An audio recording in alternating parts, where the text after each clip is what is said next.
When I interviewed Edie Reynolds a few years ago in Randolph, Vermont, she was 88 years old and living in the Menig nursing home in Randolph.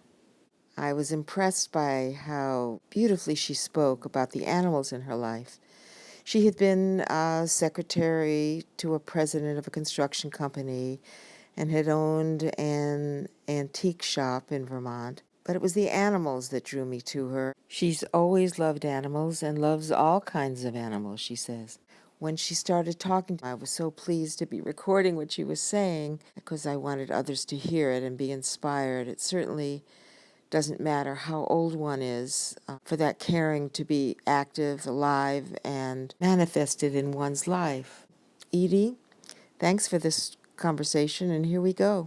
He was an English black lab, handsome, more brains than most people, very loving, very, very brilliant, did a lot for a lot of people. He, as a matter of fact, when we took him to the veterinarian to have his normal shots and checkup, he'd look down the hallway, peek in and see if Dr. Davis, our favorite vet, was available. And he'd look again down the hallway, but stay in the waiting room. And when he saw that the lady had finished cleaning the table and was gone, he marched himself right down there, got up on a chair, and then got up on a table and sat and waited for the vet. And everybody in the place loved him. Everybody did. Tell me about some things that he did for people. Did you say he did some things for? Oh, he did. He was wonderful. He was asked one time to go to a nursing home where my neighbor was. And this neighbor came across another guest in the nursing home. She wouldn't even uncover her face, wouldn't eat, wouldn't talk, absolutely shut right down. And so they said, could you tell us what you could do? Because I used to bring Bear to visit my neighbor there. And so I said, well, if you don't mind if Bear gets up on the bed, she says, I don't care what you do as long as you can get this woman to respond. Mm-hmm. We can't do anything with her. Mm-hmm. And I said, animals do a lot for everybody. So Bear got up on the bed and command, and he just waited for another mention. And then he crawled on his little belly all alongside of her. And when he got up to her, he raised his head and he looked at her, and he put his little cold nose under her chin and gave her a kiss. Well, her eyes opened for the first time and a smile came. Oh. So you know what animals can do for people. And so I had to bring him every single day to please her. It was quite a drive to that particular place, but that was all right with Bear. And Bear continued to love people. We'd have visitors come with a little baby, and they'd put the baby on the floor on a blanket, and Bear liked to protect that baby.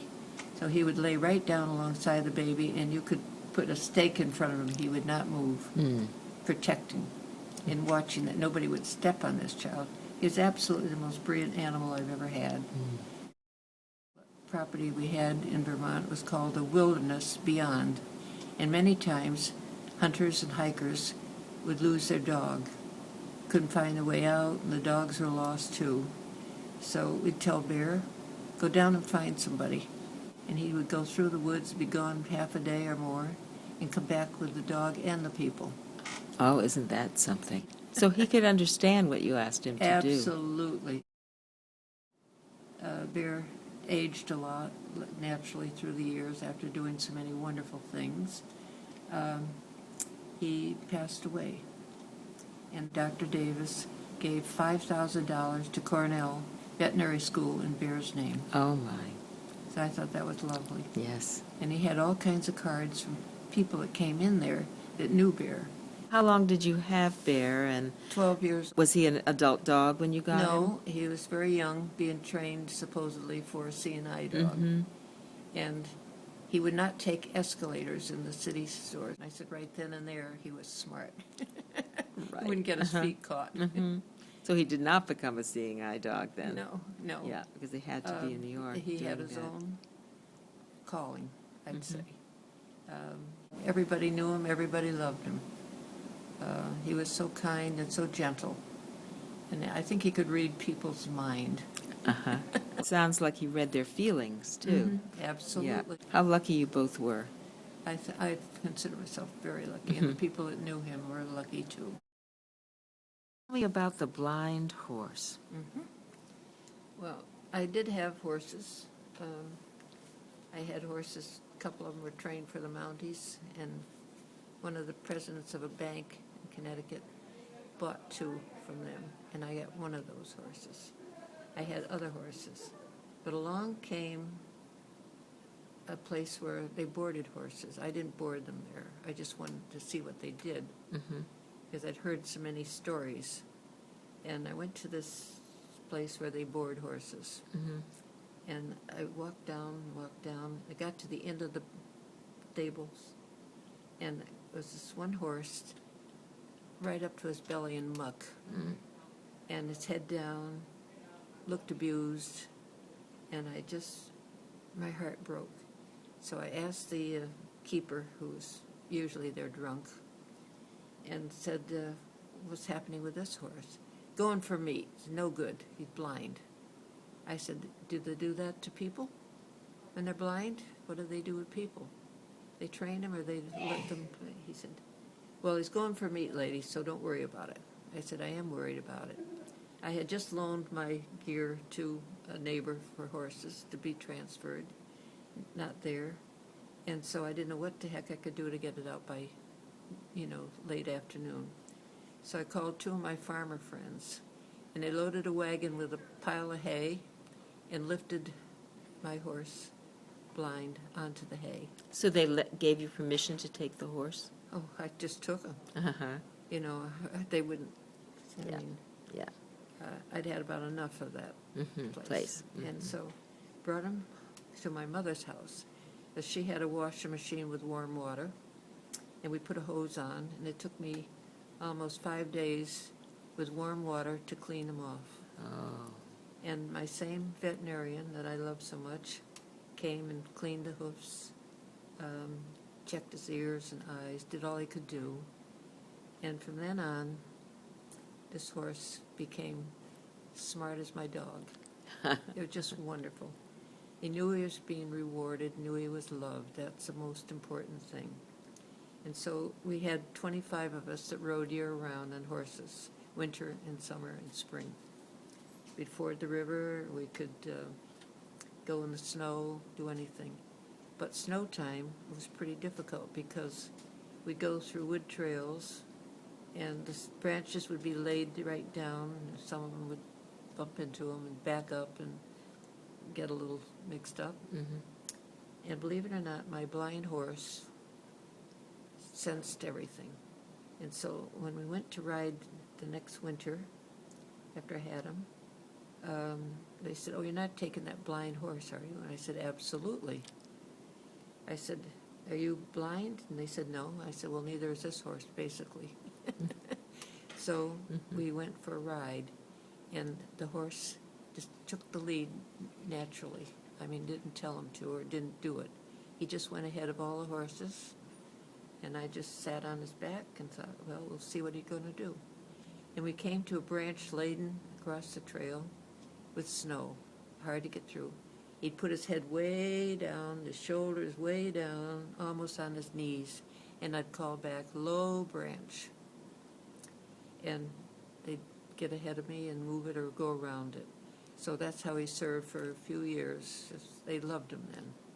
He had to prove himself, I guess, but they always said, don't forget the blind horse. I said, never will. But it was quite rewarding to think what an animal saved like a person can do for people. I think dogs and any animals are rewarding. Yes. Love them all. And the bottom line is that love you were talking about. Yes, that's Yeah. right. That's right. Just love them, and they love back. Was there anything else about that particular horse you wanted me to know? I took him one day to visit a friend who was going to form an indoor riding rank school for children who were handicapped or abused, the children. And I took the horse there, and I said, what will he do? I said, he'll love them like we do. And so sure enough, as bad as these children were, he sensed it. He would be kissing them.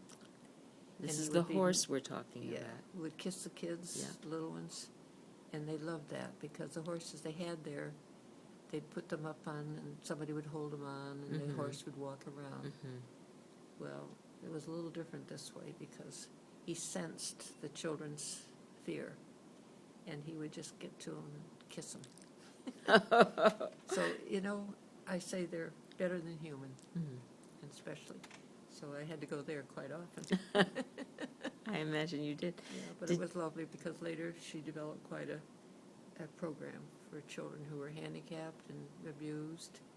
And she had enough money, plenty of money, but I had the horse. And how long did your horse do this? Did he do it for years? Let's see, about 5 years. And did he live a long life? He lived a very long life. He lived, I'd say, we never knew exactly how old he was. We were trying to figure out by his fur, his hoofs, his teeth and all. But he had excellent vet care, teeth and all, when he came to me. And so I had him for 12 years. Oh. He did so much good. Hi, I'm Maggie Davis. I make videos and podcasts on behalf of animals in need. Maggie, S as in Sam Davis at gmail.com, 207-266-7673. Recordings are made in person and long distance, in depth or on the spot. If you are an animal rescuer, foster, or adopter who is home to or has been home to animals formerly in need, be part of it, as private or as public as you want to be. The Open Wide the Door Smartphone Conversation Project. Your story matters.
Edie Reynolds was 88 years old when I interviewed her in the Menig Nursing Home in Randolph, Vermont.